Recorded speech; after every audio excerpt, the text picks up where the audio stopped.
Ya lu tegur dong, nggak mau, tadi pura-pura nggak kenal. Dengar saudara-saudaraku yang terkasih dalam Tuhan, kalau tidak negur saya, berdosa.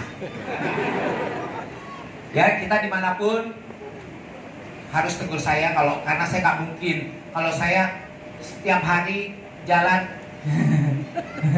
Saya pikir orang si Haji sejak ikut Tuhan Yesus jadi gila nih kau. Ya, jadi tolong, karena saya kan nggak mungkin bisa mengingat sekian banyak orang, tapi kalau ada yang ingat, tegur saya. Ya, bukan saya nggak menegur karena saya sombong. Manusia itu nggak ada yang disombongkan. Ya, kalau arti sombong dia karena lupa saja. Ya, kesombongan itu tidak ada, manusia nggak ada yang perlu disombongin. Apa sih yang mau sombongin sama manusia, saya tanya? Lahir ke dunia masih minta tolong sama orang lain, punya nama masih minta sama orang lain, dimandiin, mau mandi lahir pertama di dunia minta dimandiin sama orang lain, punya kekayaan, mati kekayaan jadi milik orang lain. Iya kan? Kita mandi terakhir mau loncat-loncat sendiri ke kamar mandi, ya? Pasti kita minta dimandiin sama orang lain, betul nggak? Iya kan? Kita mati dikubur sama orang lain, kan nggak mungkin remote control petinya jalan sendiri ke kuburan, ya kan? Jadi kata Tuhan, manusia itu ciptaan saya paling sempurna, tapi nggak ada yang perlu kamu sombongin. Justru kita selama hidup ini kita harus menjaga hubungan kita sama orang tua kita, sama kakek nenek kita, saudara, ya, adik kakak, tante, om, pembantu, ya, supir, tetangga, semua dengan kasih dan lekangnya waktu. Karena waktu saya belajar firman, saya itu mempelajari firman 3 bulan 2 minggu, cuma di dalam kamar. Tapi puji Tuhan, kalau saya bisa hafal firman itu bukan karena saya hebat, bukan, tapi itu semua karena Roh Kudus. Ya, manusia itu harus percaya. Kita ini hidup di dunia, kita harus percaya bahwa di dalam diri kita setiap manusia itu punya Roh Kudus. Tapi Roh Kudus bisa dikalahkan oleh kita karena kita kebiasaan memakai kebenaran sendiri. Kebenaran sendiri itu tidak boleh sering dipakai, karena kebenaran sendiri itu adalah iblis. Kita harus, Roh Kudus kita harus lebih kuat dari kebenaran kita sendiri. Waktu saya mempelajari firman 3 bulan 2 minggu, gak ada yang ngajarin saya. Saya belajar sendiri. Tapi firman itu tidak bisa dihafal, tidak bisa. Firman itu harus menjadi daging di dalam tubuh kita jika kita membaca Injil itu dengan iman. Karena di dalam Alkitab itu adalah firman. Firman itu kita harus percaya, karena firman itu adalah ucapan Allah. Firman itu sendiri adalah Allah. Tapi di dalam firman tidak ada yang bohong, tidak ada yang bisa diganti. Tuhan cuma tidak bisa bahasa Arab. No, siapa bilang Tuhan bisa 2 juta bahasa? Ya, kalau Alkitab orang sana memang sengaja diturunkan untuk orang Arab, jadi berbahasa Arab. Tapi kalau kita, Alkitab itu tercipta dengan 2 juta bahasa. Dari manapun kau asalnya, kau membaca Alkitabmu, kau pasti mengerti dalam bahasamu. Ada amin? Jadi waktu saya diseberang, mau agama apapun itu sama. Karena agama itu manusia yang buat. Tapi kalau kita sudah jadi anak Tuhan, kita percaya pada Jesus. Jesus is everything. Jesus Messiah. Jesus adalah juru selamat kita. Saudara-saudaraku yang terkasih di dalam Tuhan, pegangan manusia di dalam hidup memang cuma 2 tadi yang seperti Pak Pendeta katakan.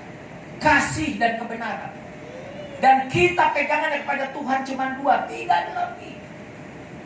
Percaya dan imani saya, kata Tuhan. Kita mau berdoa setiap hari 2 jam. Kita mau menyembah Tuhan setiap hari 2 jam. Kalau kamu tidak punya iman, you get nothing. Kamu tidak mendapatkan apa-apa dari doa kamu. Karena dengan 2 jam berdoa, 2 jam menyembah, Tuhan tidak tambah sayang sama kita. Percaya sama saya.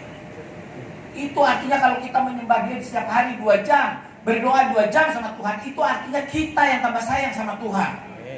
Amin. Jadi percaya, saya bingung.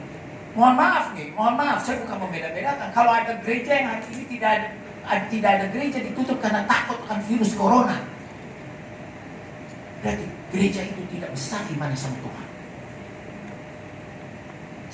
Saya tanya, saudara-saudara yang terkasih di dalam Tuhan di sini, takut sama virus corona atau takut sama Tuhan? Kalau kalian tidak berdoa, tidak kalian bergereja hari ini, apa kalian pasti besok pagi kalian akan bangun? Halo? Saya bertanya, apa kalian pasti besok pagi akan bangun? Walaupun kalian tidak terserang corona. No, belum tentu. Di mana kita bisa menyembah Dia, di mana kita bisa berdoa, lakukan. Virus corona sudah dipatahkan, dihancurkan, dimatikan dalam nama Yesus. Amin. Tak ada. Mau ada virus corona apapun, kalau Tuhan bilang kamu tidak tersentuh dan kamu hidup dan kamu tidak mati, tidak terjadi apa-apa. Amin. Itu iman. Seperti Bapak bilang, iman kita ini harus besar. Setiap hari iman kita sekarang 60%, besok harus menjadi 62%. Besoknya lagi menjadi 64%. Setiap hari iman kita tumpuk menjadi besar. Jangan takut. Virus corona itu udah dari dulu ada. Orang Indonesia itu kuat. Apalagi kita kuat dengan doa. Iya. Doa itu obat dari segala obat. Percaya nggak? Amin. Obat dari segala obat. Saya setiap hari, walaupun saya tidak kenal sama saudara-saudara saya di luar negeri sana, yang di dunia, yang di pulau-pulau mana, tapi saya berdoa, Tuhan, bebaskan negara saya dari virus corona atau virus apapun.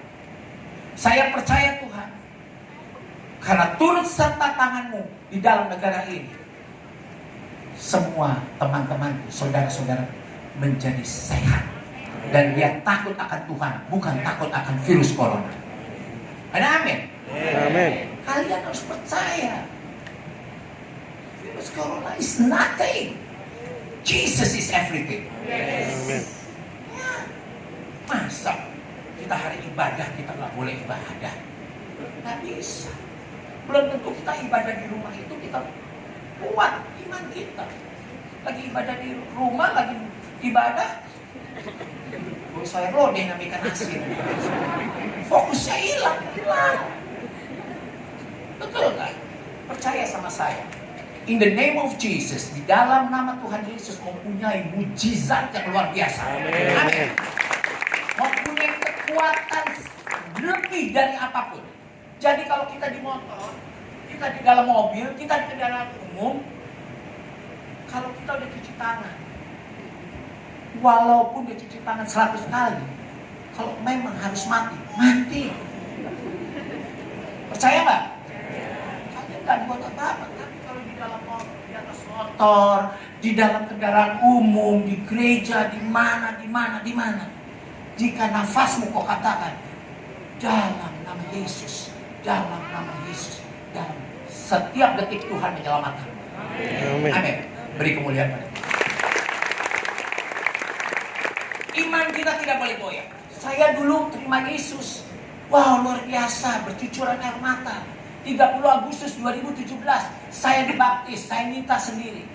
3 minggu saya pelajari tentang Yesus. Saya 1 bulan tinggal di Bethlehem, di Yerusalem, hanya untuk belajar mengetahui tentang Yesus. Percaya, Jesus is life. Dia hidup. And He's God. Dia Tuhan. Tidak ada yang mustahil bagi Tuhan untuk kita. Jika kamu berdoa, apapun kesulitanmu, jika kau berdoa dan kau percaya dan kau imani, Tuhan selesaikan tepat pada waktunya. Tuhan, jangan pernah ragu. Kalau bilang susah, saya dulu pernah kaya, pernah susah, pernah bangkrut, sampai saya nggak punya apa-apa. Rumah saya hilang, mobil saya hilang, saya nggak punya apa-apa. Sampai saya tinggal di rumah karyawan saya, dipinjemin kamar 2 kali 3. Tapi saya tidak takut karena saya punya Tuhan. Saya ingin berdoa kepada Tuhan. Tuhan, saya percaya dengan turun tanganmu di dalam kehidupanku, aku pasti menerima esok lebih baik dari hari ini. Buktinya, kesabaran kita diuji step by step, hari demi hari. Tuhan berikan. Kau hilang berapa? Kau hilang, ku gantikan 100 kali lipat. Benar. Saudara-saudara yang terkasih dengan Tuhan, dulu saya nggak punya rumah, hilang rumah saya. Dari Pondok Indah hilang rumah saya. Saya kontrak di dalam gang-gang. Saya nggak malu walaupun saya selebriti atau orang saya terkenal, saya nggak malu. Nggak malu. Tapi saya percaya Tuhan ikut serta dalam kehidupan saya.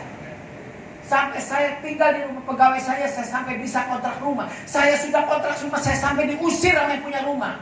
Padahal saya mau perpanjang rumahnya. Tapi saya bilang sama Tuhan, Tuhan, Aji nggak punya rumah Tuhan. Tapi saya percaya Tuhan tidak ingin saya kehujanan dan kepanasan dengan anak-anak saya. Tuhan tahu berapa uang saya di bank, 36 juta. Saya bilang, Tuhan, tolong saya kasih rumah. Dimanapun Tuhan pilihkan rumah untuk saya tempati dan saya tidak komplain sedikit. Percaya, in 2 weeks, dalam 2 minggu, saya bilang, Tuhan, saya sekarang tinggal di mes. Saya bayar setiap hari 250 ribu. Tolong cukupi uang saya. Tapi Tuhan, saya percaya, dimanapun saya sudah berserah diri sama Tuhan, dimanapun Tuhan pilihkan rumah, saya tempati dan saya tidak akan komplain. You know what happened? In 2 weeks, Tuhan berikan rumah saya dari harga 5M menjadi 1,9, dan 1,9M saya bisa bayar cash. Itu kata Tuhan. Ini kejadian, kesaksian saya. Yang tidak mungkin, orang masuk akal itu tidak mungkin. Saya cuma bilang, Tuhan, saya cuma punya uang segini, saya tawar rumah itu 1,9. Setelah saya punya duit. Ya kan? Tapi setelah saya tawar, 1 jam kemudian saya terima telepon, saya dapat kerjaan dari Ibu Eka. Saya ketemu besoknya, tanggal 8 saya tanda tangan kontrak, saya nangis. Waktu saya tanda tangan kontrak. Tahu kenapa saya nangis? Dinilai di dalam kontrak itu 1,9, persis dengan harga rumah saya.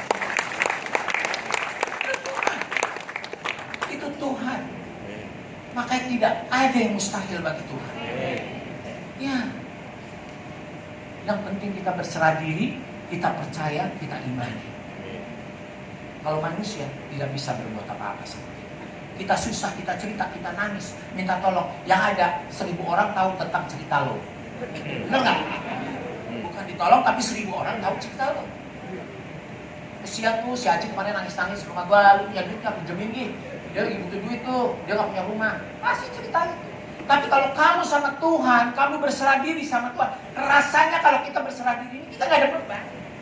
Kita nggak ada beban, ya sudahlah terserah Tuhan lah. Mau diapain terserah Tuhan. Hidup kita tenang. Tapi Tuhan berikan. Jika kau percaya kepada aku, kau imani aku, apa yang kau minta akan kuberikan kepadamu. Itu Tuhan. Itu Tuhan. Percaya, saudara-saudaraku yang terkasih dalam Tuhan. Saya tahu di sini ada yang kepahitan, bermasalah dengan hutang. Saya tahu di sini ada bermasalah dengan ibu dan bapaknya. Ya, saya tahu di sini ada bermasalah dengan suaminya. Tapi kalau kau memakai kebenaranmu sendiri, tidak akan selesai. Tapi kalau kau berikan kepada Tuhan, percaya dan imani, Tuhan selesaikan tepat pada waktu. Kalau suamimu nyeleweng keluar, bermain dengan perempuan lain, kamu memakai kekerasan, kamu memakai kekuatan kamu samperin perempuan itu, kamu tabokin, kamu gambar, kamu puas, tapi suamimu tidak akan kembali. Tapi kalau kau berikan dengan kasih dan doa kepada Tuhan, berserah diri kepada Tuhan, percaya, kalau Tuhan sudah bungkus dengan darah sucinya itu menjadi milikmu, dia akan kembali kepadamu. Benar. Semua orang selalu punya ketakutan. Semua manusia punya ketakutan. Tapi dia lupa pada firman di ayat 3:25 dan ayat 3 ayat 26. Itu lupa bahwa ketakutan apa yang kau takuti itu yang menghantui, apa yang kau khawatirkan itu yang mendatangimu. Kalau kau selalu hidup dengan ketakutan dan khawatir, kau tidak bisa beristirahat dengan tenang. Yang ada hanya kegelisahan. Percaya. Percaya. Saya kepingin hari ini semua yang keluar dari gereja percaya sekarang 100% sama Tuhan. Amin. Percaya. Tapi kalian jalan dalam nama Yesus, dalam nama Yesus. Mal-mal sepi, orang pada ketakutan semua. Kamu gak usah pakai masker, kamu gak usah pakai dalam nama Yesus, dalam nama Yesus, dalam nama Yesus, dalam nama Yesus, dalam nama Yesus. Percaya. Kalau kau belum waktunya, waspada boleh, tapi jangan terlalu berlebihan. Nggak baik. Waspada bikin gosip, masker itu dijualin mahal. It's not fair. Saya kalau ada orang bilang gila hati-hati bahwa saya punya Tuhan. Benar. Hati-hati, saya punya Tuhan. Saya lebih takut sama Tuhan daripada sama virus. Saudara-saudara yang terkasih dalam Tuhan. Saya dikasih karunia penyembuhan itu juga bukan. Saya juga tidak tahu kalau bukan seorang pendeta mengajar saya. Saya panggil sahabat saya, ini saksi hidup. Benar-benar. Arul, naik bro. Ini saksi. Kesaksian yang luar biasa. Namanya ini Arul, sahabat saya. Setahun lalu, Arul kena kanker payudara. Ingat ya, kanker payudara bisa terjadi pada laki-laki, tapi dari 1 juta orang, hanya 1 orang. Kalau kalian melihat bagaimana Arul waktu menderita kena kanker payudara, no hopes, tidak harapan. Sudah tanya. Saya cari dia, di telepon, adiknya bilang, oh enggak, telepon ini udah nggak dipakai. Padahal saya tahu itu telepon dia. Saya tahu dia bohong. Saya diamin aja. Saya bilang, saya kepingin Arul bicara sama saya. Ketemulah saya sama dia. Di telepon. Saya bilang, kamu sakit? Iya mas. Kamu sakit? Iya mas. Kamu datang ke rumah saya. Aku gak ada ongkos. Datang ke rumah saya ongkosin. Saya doakan. Pertama saya doakan, jatuh. Kedua kali saya doakan, jatuh. Setelah saya doakan, 3 hari kemudian, kempes. Saya doakan lagi, hilang. Dan sampai sekarang sembuh. Dan Arul ini pernah ikut saya ke gereja di Tangerang. Setelah dia sembuh, dia ikut saya ke gereja. Dia melihat Pak, 2 orang, ya, perempuan dan laki-laki, 35 tahun tidak bisa berjalan di kursi roda. Boleh tanya? Dia nangis. Saya bilang, kenapa kamu nangis? Saya kesian. Bawa ke depan. Saya doakan. Saya bilang, in the name of Jesus, dalam nama Tuhan Yesus, tidak ada kesakitan di dalam tubuhmu. Kamu percaya? Percaya. Percaya? Percaya. Percaya kokoh? Percaya. Kokoh bisa berjalan. Dalam nama Tuhan Yesus, berjalan. Bangun dari kursi roda.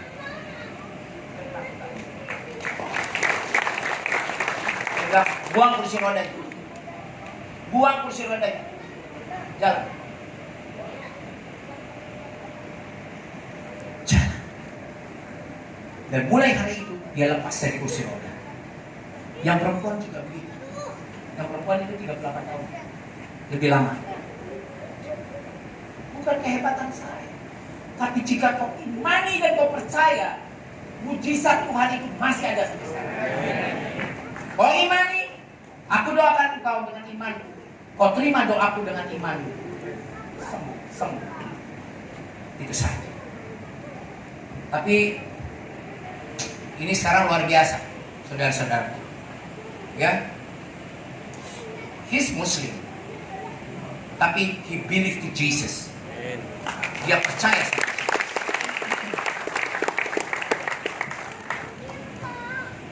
Dia percaya, dia sembuh bukan karena saya, tapi karena tangan Tuhan menyentuh. Dan dia sembuh. Lalu terakhir dia periksa ke dokter ya. Yes. Dia periksa ke dokter. Tidak ada sel kanker di dalam tubuhnya dan bersih. Thank you Arul. Sekarang dia ikut terus ke gereja. Saya nggak mau paksa dia, biarin aja. Tapi dia berdoa in the name of Jesus. Gak apa-apa. Berdoa dalam nama Tuhan Yesus tidak berdosa. Mau agama apapun tidak berdosa. Karena dia bukan agama, dia Mesias, dia penyelamat kita.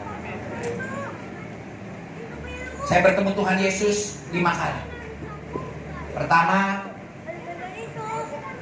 12 Desember 2014. Kedua 24 Desember 2014. Ketiga, saya mau sebutin lah ya, di sana. Pulang saya dari haji 2017, saya ketemu di Persekutuan Arifka. Yang terakhir saya ketemu di gereja Ebenezer. Waktu saya mau menyembuhkan 63 orang, saya melihat Tuhan di atas saya. Saya berdoa dalam 1,5 jam. 63 orang sembuh total, termasuk orang sakit jiwa sudah 32 tahun. That because of Jesus. Sebelum saya altar call, kita berdoa bersama-sama. Penuh dengan iman dan percaya.